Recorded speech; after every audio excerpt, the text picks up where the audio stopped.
Hello everyone, my name is Silver and welcome. This is the most requested video ever since I made the first All My Dragons 4 years ago. This is version 2, where we're gonna take a look at all my dragons in game School of Dragons. So with that said, let's just get into it. The first dragon I'm going to introduce to you is TUMOR, the ABOMIBUMBLE. This dragon is a hybrid dragon between a Grunkle and a monstrous nightmare. TUMOR is an unfortunate soul. He has quite a few health issues, he has back pains every day, and he has several problems in his neck because his head is really big and really heavy, and his muscles are just not strong enough to carry it. Not all ABOMIBUMBLEs have these issues, but for TUMOR he was just born with a little bit of a disadvantage. He enjoys flying because somehow it streamlines his body better than running does, so he enjoys doing that. He spends a lot of time on his own, which I'm okay with. We're trying our best, but he's not doing very well, and we just don't have the remedies or procedures. I'm hoping he will grow out of it. He's still a very young dragon, but he is a special needs dragon for sure. He's not really aggressive despite having a lot of issues, but he is a very solitary dragon and he likes to be on his own because of his issues, which I respect. Next up is Arrow the ARMORWING. Arrow is a rescue. He was rescued from dragon hunters and he has a wood trap around his neck that I have not been able to get off of him because the metal that he has fused to his body, which ARMORWINGs do, is kind of stuck in that trap as well. So he has this collar around his neck. He doesn't seem to mind. He seems to believe that it's a part of his armor, and it's just gonna stay that way. It's too risky attempting to remove it because it could hurt him. Arrow is a friendly dragon, a go-lucky dragon. He's quite peaceful. He doesn't really hang around too much. He's also one that likes to stray on his own and explore different islands around the school, and that's okay with me. Next up we have Rust, the ARMORWING. Rust is much older than Arrow. He was a rescue, not from dragon hunters. He was on an island alone, and he wasn't really able to fend for himself because of his age. He's a very old ARMORWING, and he got the name Rust because the metal that he has collected through his life has started to rust, and he has a very distinct rust smell to him when he is around, and it's something you have to get used to for sure. But once you do that, he is a solid dragon. He's a nice dragon to be around, but it is a big downside. He doesn't seem too affected by it. His skin is not really affected by it. I was worried that the rust would somehow cause irritation because ARMORWING's skin is really sensitive, but it hasn't really caused any health problems for him. He's fine, he's healthy, he eats well, he exercises. So overall he's doing great. He's a social guy. He actually do enjoy being around me and rarely goes out without me. That could also be because of his age and his fragile bones. So I don't mind taking care of him. It's important to look after the elders, even if they are dragons. Here we have THORAX, the BONEKNAPPER. THORAX is a strong BONEKNAPPER. He's a big BONEKNAPPER. I hatched him from an egg several years ago, and he has grown up to be quite a promising and strong beast. He's been through quite a bit. He's spent several years on his own. He went off to find bones, and I didn't see him for I think around 2 years or so. Then he returned, and his body was covered in mostly rib bones, pieces from rib cages, a few spine pieces, and that's why I decided to rename him to THORAX, because I didn't really have a name for him. He was so young when he left. He seems to have a liking to particular kind of bones, which are the bones that come from the thorax. So that's why I found that a fitting name. Most days he's on his own, but if I look to the sky, I'm almost always certain to spot him because he stays nearby. He enjoys interacting with other dragons, other BONEKNAPPERs especially. He loves playing with them. He's a very childless soul despite his size and age. He's not the youngest dragon around anymore, but he still has a lot of energy and enjoys flying around with other dragons. This is ALLOMERE, the BONESTORMER, one of my newer dragons. So this guy I got when I was out on a routine flight and I saw a fisherman with a cage on their boat. And inside was ALLOMERE, and I obviously instinctively wanted to rescue him because dragons are not supposed to be caged up like that.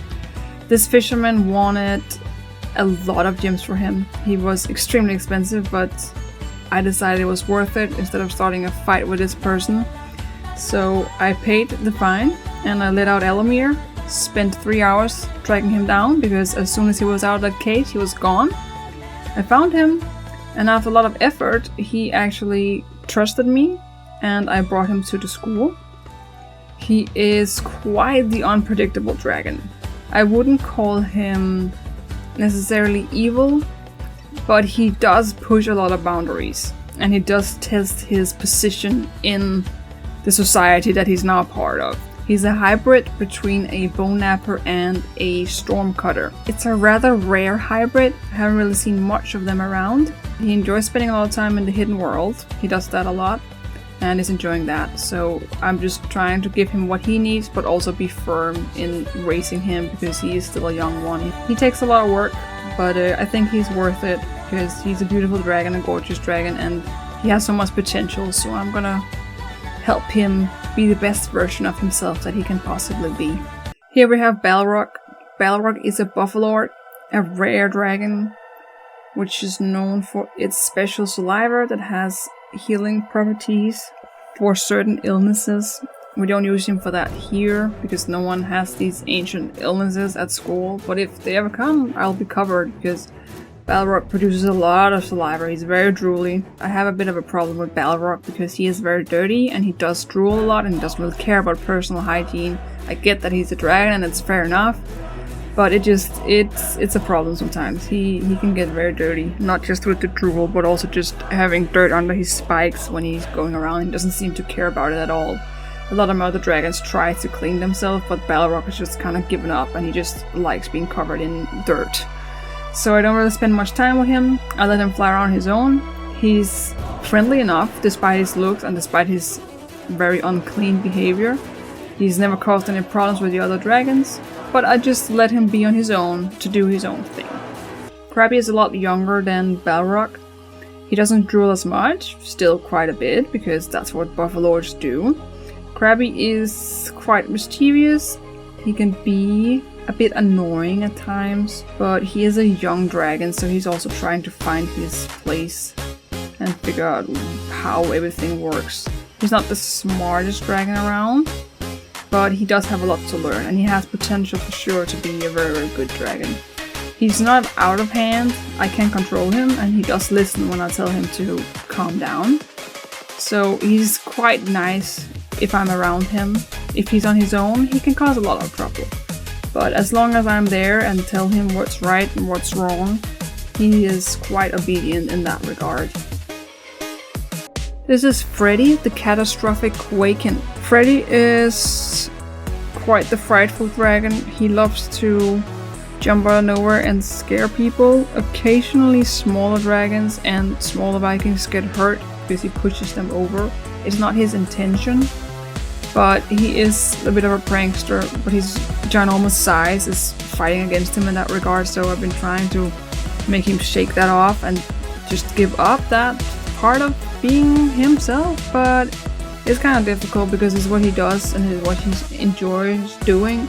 So he normally is out on the islands around the school, away from anyone that can get hurt, and then he spent his time there with the other wildlife. More or less a free dragon, except when he's hungry then he comes back and eats. But I don't really spend much time with him. We are just a little bit too different. This is XENOMORPH, the CHANGEWING. XENOMORPH is very unpredictable. He can have good days where he's happy and friendly and cooperative, but he can also have days where he is just the worst demon you have ever met in your life. And the Changewing has acid breath, and they have the ability to blend in with their surroundings, so he can be a real pain to be around. I've tried to train him to fly out to Impossible Island and spend his time there, so he's kind of out of sight and away from anyone that could get hurt for the most part, and it seemed to work out.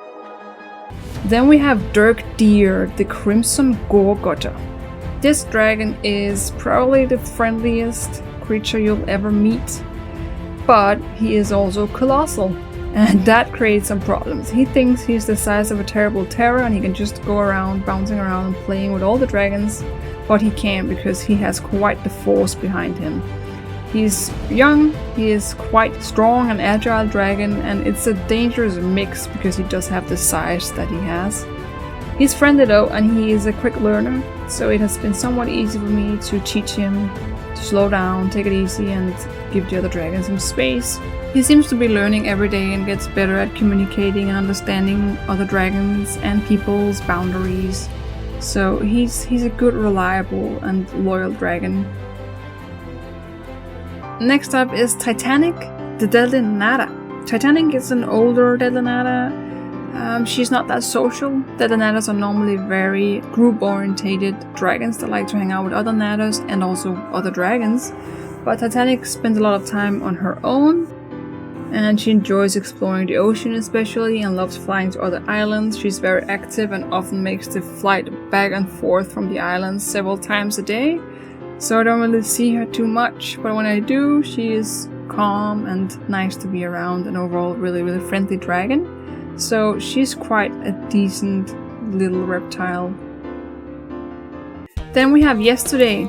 Yesterday is the very first dragon I trained. He's also my oldest dragon, so he doesn't really get out as much as he used to. He does go on the occasional flight, but it's kind of limited what he gets to do because we gotta watch out for his joints. I don't want him to get anything pulled or get hurt in any way.